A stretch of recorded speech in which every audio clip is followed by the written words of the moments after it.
ಓಂ ಶ್ರೀ ಗುರುಭ್ಯೋ ನಮಃ. ಶ್ರೀಪಾದ ಚಾನೆಲ್ಗೆ ಸ್ವಾಗತ. ಕಳೆದ ವಾರ 15ನೇ ಅಧ್ಯಾಯ ಹಾಕಬೇಕಿತ್ತು, ಕಾರಣಾಂತರಗಳಿಂದ ಹಾಕಲಿಲ್ಲ. ಈ ವಾರ ಪಾರಾಯಣ ಮಾಡ್ತಾಯಿದ್ದೀನಿ 15ನೇ ಅಧ್ಯಾಯ, ತೀರ್ಥ ಸ್ನಾನಗಳ ಮಹಿಮೆ. ಶ್ರೀ ಗುರುಗಳು ವೈದ್ಯನಾಥದಲ್ಲಿ ಕೆಲವು ಕಾಲ ಗುಪ್ತವಾಗಿ ನೆಲೆಸಿದರೆಂದು ಹೇಳಿದ ಆ ಸಿದ್ಧಯೋಗೀಶ್ವರರು ನಾಮಧಾರಕನ ಪ್ರಶ್ನೆಗೆ ಉತ್ತರವಾಗಿ ಶ್ರೀ ಗುರುಚರಿತ್ರೆಯನ್ನು ಮುಂದುವರಿಸಿದರು. ಶ್ರೀ ಗುರುಗಳು ವೈದ್ಯನಾಥಕ್ಕೆ ಬರುವ ಮುನ್ನ ತಮ್ಮ ಶಿಷ್ಯರನ್ನು ಕುರಿತು ಹೀಗೆ ಹೇಳಿದರು. ಸನ್ಯಾಸಿಗಳು ನಿಂತಲ್ಲಿಯೇ ನಿಲ್ಲಬಾರದು. ತೀರ್ಥಕ್ಷೇತ್ರಗಳನ್ನು ಸಂದರ್ಶಿಸಿ ಪುಣ್ಯ ಸಂಪಾದನೆ ಮಾಡುವುದು ಬಹಳ ಮುಖ್ಯವಾದದ್ದು. ಆದ ಕಾರಣ ನೀವೆಲ್ಲರೂ ತೀರ್ಥಕ್ಷೇತ್ರಗಳನ್ನು ಸಂದರ್ಶಿಸಿರಿ.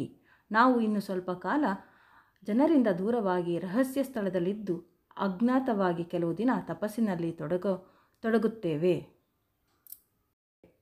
ಹೀಗೆ ಶಿಷ್ಯರಿಗೆ ಹೇಳಿದ ಶ್ರೀ ಗುರುಗಳು ಪುಣ್ಯಕ್ಷೇತ್ರಗಳ ಯಾತ್ರಾಕ್ರಮವನ್ನು ಅವರೆಲ್ಲರಿಗೂ ವಿವರಿಸಿದರು. ಇಲ್ಲಿಂದ ಹೊರಟ ಮೊಟ್ಟ ಮೊದಲ ತೀರ್ಥರಾಜ ಎನಿಸಿದ ಕಾಶಿ ಕ್ಷೇತ್ರಕ್ಕೆ ತಲುಪಿ ಗಂಗಾ ಸ್ನಾನದ ನಂತರ ಯಮುನೆ, ಸರಸ್ವತಿಯಲ್ಲಿ ಸ್ನಾನ ಮಾಡಿ ವರುಣ, ಕುಶಾವತಿ, ಶತದ್ರು, ವಿಪಾಶ, ವೇಣ್ಯ, ಶರಾವತಿ, ಮರುವೃತ, ಅಸಕ್ತಿ, ಮಧುಮತಿ, ಪಯಸ್ವಿನಿ, ಘೃತವತಿ ಈ ನದಿಗಳಲ್ಲಿ ಸ್ನಾನ ಮಾಡಿರಿ. ನಂತರ ದೇವನದಿಯಲ್ಲಿ ಮಿಂದು ಬ್ರಹ್ಮಹತ್ಯಾದಿ ಸಕಲ ದೋಷಗಳಿಂದ ದೂರವಾಗಿ ನಂತರ ಚಂದ್ರಭಾಗ, ರೇವತಿ, ಸರಯು, ಗೋಮತಿ, ವೇದಿಕಾ, ಕೌಶಕಿ, ಮಂದಾಕಿನಿ, ಸಹಸ್ರವಸ್ತ್ರ, ಪೂರ್ಣಬಾಹುದ, ತ್ರಿವೇಣಿ ನದಿ ಸಂಗಮಗಳ ಸ್ನಾನವನ್ನು ಮಾಡಿ ಪುನೀತರಾಗಿರಿ. ಅನಂತರ ಸೇತುಬಂಧ, ರಾಮೇಶ್ವರ, ಶ್ರೀರಂಗ, ಅನಂತಶಯನ, ಪುರುಷೋತ್ತಮ, ನೈಮಿಷಾರಣ್ಯ, ಪುಷ್ಕರ, ವೈರೋಚನಿ ತೀರ್ಥಗಳಲ್ಲಿ ಮಿಂದು ಧನ್ಯರಾಗಿರಿ. ತದನಂತರ ಬದರಿನಾರಾಯಣ, ನಂದಿ, ಕುರುಕ್ಷೇತ್ರಗಳಲ್ಲಿ ತೀರ್ಥ ಸ್ನಾನ ಮಾಡಿ ಶ್ರೀಶೈಲಕ್ಕೆ ಹೊರಟು ಅಲ್ಲಿನ ಮಹಾಲಯಗಳಲ್ಲಿನ ತೀರ್ಥದಲ್ಲಿ ಪಿತೃತರ್ಪಣ ನೀಡಿದಲ್ಲಿ ನಿಮ್ಮ 42 ಜನ್ಮಗಳು ಉದ್ಧಾರವಾಗುವುದು. ಕೇದಾರ, ಪುಷ್ಕರ, ಕೋಟಿ, ನರ್ಮದ, ಜನ್ಮಕೇಶ್ವರ, ಕುಬ್ಜ ತೀರ್ಥ, ಕೋಕಮುಖಿ ತೀರ್ಥ, ವಿಜಯತೀರ್ಥ, ಪ್ರಸಾದ ತೀರ್ಥ, ಚಂದ್ರಾನದಿ, ಗೋಕರ್ಣ, ಶಂಕರ್ನ ಸ್ನಾನ ಮಾಡಿ ಅತೀ ಪುಣ್ಯದಾಯಕ. ಅಯೋಧ್ಯ, ಮಥುರಾ, ಕಾಂಚೀಪುರ, ಪುರಿ, ದ್ವಾರಾವತಿ, ಗಯಾ, ಗೋದಾವರಿ ತೀರ್ಥ, ಶಾಲಿಗ್ರಾಮ ತೀರ್ಥ, ಶಂಬಲ ಗ್ರಾಮಗಳ ದರ್ಶನವು ಮುಕ್ತಿ ನೀಡುವುದು. ಎಡದಿಂದ ಬಲಕ್ಕೆ ಮತ್ತು ಬಲದಿಂದ ಎಡಕ್ಕೆ 3 ಬಾರಿ ಈ ಯಾತ್ರೆಯನ್ನು ಮುಗಿಸಬೇಕು. ಪ್ರಯಾಗಕ್ಕೆ ಸಮನಾದ ಭೀಮೇಶ್ವರ ತೀರ್ಥ, ವಂಜರಾ ಸಂಗಮ ತೀರ್ಥಗಳಲ್ಲಿ ಮಿಂದು ಕುಶಲ ತೀರ್ಥದಲ್ಲಿ ತರ್ಪಣವನ್ನು ನೀಡಬೇಕು. ಗೋದಾವರಿ ಸಮುದ್ರ ಸಂಗಮಕ್ಕೆ ಬಂದು ತುಂಗಭದ್ರಾ ತೀರದ ಹರಿಹರ ಕ್ಷೇತ್ರ, ಭೀಮರತಿ ನದಿ, ಮಾತೃಲಿಂಗ ಕ್ಷೇತ್ರಗಳ ಸಂದರ್ಶನ ಮಾಡಿರಿ. ಬಹುಧಾನ್ಯ ಸಂವತ್ಸರಕ್ಕೆ ಸರಿಯಾಗಿ ಶ್ರೀಶೈಲ ಕ್ಷೇತ್ರಕ್ಕೆ ನೀವು ಬಂದಿರಿ. ನಾವು ನಿಮಗೆ ಅಲ್ಲಿ ಕಾಣಿಸಿಕೊಳ್ಳುವೆವು. ಕ್ಷೇತ್ರವನ್ನು ಸಂದರ್ಶಿಸಿ ಗಾಣಗಾಪುರ ಕ್ಷೇತ್ರಕ್ಕೆ ಬನ್ನಿರಿ. ಈಗ ಗಂಧರ್ವ ಭುವನ ಕ್ಷೇತ್ರ ಮಹಿಮೆ. ಭೀಮಾ ಅಮರಜ ಸಂಗಮದಲ್ಲಿರುವ ಪುಣ್ಯಕ್ಷೇತ್ರವೇ ದತ್ತಾತ್ರೇಯ ಕ್ಷೇತ್ರವಾದ ಗಾಣಗಾಪುರವಾಗಿದೆ. ಅಲ್ಲಿ ಪುರಾತನವಾದ ಅಶ್ವತ್ಥವೃಕ್ಷವಿದೆ. ಎದುರಿನಲ್ಲಿ ನೃಸಿಂಹ ತೀರ್ಥ, ಪೂರ್ವಕ್ಕೆ ರುದ್ರಪಾದ ಹಾಗೂ ಪಾಪ ವಿನಾಶಿನಿ ತೀರ್ಥ, ಮುಂದೆ ವರುಣಾ ತೀರ್ಥಗಳಿವೆ. ಕೋಟಿ ತೀರ್ಥ, ಚಕ್ರತೀರ್ಥ ಹಾಗೂ ವಿನಾಯಕ ತೀರ್ಥ, ಕೇಶವ ತೀರ್ಥಗಳು ಪರಮ ಪವಿತ್ರವಾದವು. ಈ ಕ್ಷೇತ್ರಗಳನ್ನು ಪುರಾಣ ಕಾಲದಲ್ಲಿ ಗಂಧರ್ವ ಭುವನ ಎಂದು ಕರೆಯಲಾಗುತ್ತಿತ್ತು.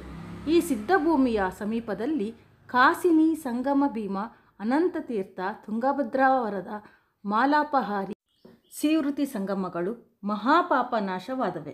ಇಲ್ಲಿ ಸ್ನಾನ ಮಾಡುವುದರಿಂದ ಪಾಪಗಳು ಭಸ್ಮವಾಗುತ್ತವೆ. ಈಗ ತೀರ್ಥ ಸ್ನಾನದ ಫಲಗಳು ನೋಡೋಣ. ರವಿಯು ಕರ್ಕಾಟಕ ರಾಶಿಗೆ ಬಂದಾಗ ಕೃಷ್ಣಾ ಮಹಾಪಹಾರಿ ಸಂಗಮ ಸ್ನಾನ ಮಾಡಿದರೆ ಬ್ರಹ್ಮಹತ್ಯಾದಿ ದೋಷವು ಪರಿಹಾರವಾಗುತ್ತದೆ. ಸಿಂಹರಾಶಿಗೆ ಗುರು ಬಂದಾಗ ಸಕಲ ತೀರ್ಥಗಳಲ್ಲಿಯೂ ಗಂಗಾ ಸನ್ನಿಧಾನ ಉಂಟಾಗುತ್ತದೆ. ಗುರುವು ಕನ್ಯಾ ರಾಶಿಗೆ ಬಂದಾಗ ಕೃಷ್ಣಾ ನದಿಗೆ, ತುಲಾರಾಶಿಗೆ ಬಂದಾಗ ತುಂಗಭದ್ರೆಗೆ ಗಂಗೆಯ ಸಮಾನ ಮಹಿಮೆ ಬರುತ್ತದೆ. ಕೃಷ್ಣ ಭೀಮಾ ಸಂಗಮದಲ್ಲಿ ಸ್ನಾನ ಮಾಡಿದರೆ ಪುಣ್ಯ ಜನ್ಮ ಬರುತ್ತದೆ. ಕಾವೇರಿ ಸಂಗಮ, ತಾಮ್ರಪರ್ಣಿ, ಪಯಸ್ವಿನಿ, ಪಾಪನಾಶಿನಿ, ತಿರುಮಲೆಯ ಪುಷ್ಕರಿಣಿ, ಶ್ರೀರಂಗ, ಅನಂತಶಯನ, ಕುಂಭಕೋಣ, ಕನ್ಯಾಕುಮಾರಿ, ಪಕ್ಷತೀರ್ಥ, ರಾಮೇಶ್ವರ, ಧನುಷ್ಕೋಟಿ, ಮತ್ಸ್ಯತೀರ್ಥ, ಕೊಲ್ಲಾಪುರ ಇವೆಲ್ಲವೂ ಮಹಾಪುಣ್ಯಕ್ಷೇತ್ರಗಳಾಗಿವೆ. ಹೇ ಶಿಷ್ಯರೇ, ಯಾವುದೇ ಪುಣ್ಯಕ್ಷೇತ್ರಗಳಲ್ಲಿ 5 ದಿನಗಳಿಗಿಂತ ಹೆಚ್ಚಾಗಿ ನಿಲ್ಲದೆ ಮುಂದುವರಿಯಬೇಕು. ಕೊಲ್ಲಾಪುರಕ್ಕೆ ದಕ್ಷಿಣ ಕಾಶಿ ಎಂದೇ ಹೆಸರಿದೆ. ಅಲ್ಲಿನ ಮಹಾಲಕ್ಷ್ಮಿಯು ಅಷ್ಟೈಶ್ವರ್ಯಪ್ರದಳಾಗಿದ್ದಾಳೆ. ಕೊಲ್ಲಾಪುರ ಎಂಬಲ್ಲಿ ಶ್ರೀ ನರಸಿಂಹ ದೇವಸ್ಥಾನವಿದೆ. ಕೃಷ್ಣಾ ನದಿ ತೀರದಲ್ಲಿರುವ ಬಾಲವಡಿ ಎಂಬ ಭುವನೇಶ್ವರಿ ಸನ್ನಿಧಾನವಿದೆ. ಅಮರಾಪುರ, ಕೃಷ್ಣ ಮತ್ತು ಪಂಚಗಂಗಾ ಸಂಗಮ. ಇಲ್ಲಿ ಸ್ನಾನ ಮಾಡಿ 3 ದಿನ ಅನುಷ್ಠಾನ ಮಾಡಿದರೆ ಇಚ್ಛಿತ ಫಲಗಳು ಸಿಗುತ್ತವೆ. ಕೃಷ್ಣಾ ನದಿಯ ಶ್ವೇತಶೃಂಗ ಎಂಬಲ್ಲಿ ಉತ್ತರ ದಿಕ್ಕಿಗೆ ಹರಿಯುತ್ತಾಳೆ. ಇಲ್ಲಿಯೇ ಬ್ರಹ್ಮಶ್ರೀ ವಿಶ್ವಾಮಿತ್ರರಿಗೆ ಗಾಯತ್ರಿ ದರ್ಶನವಾದದ್ದು.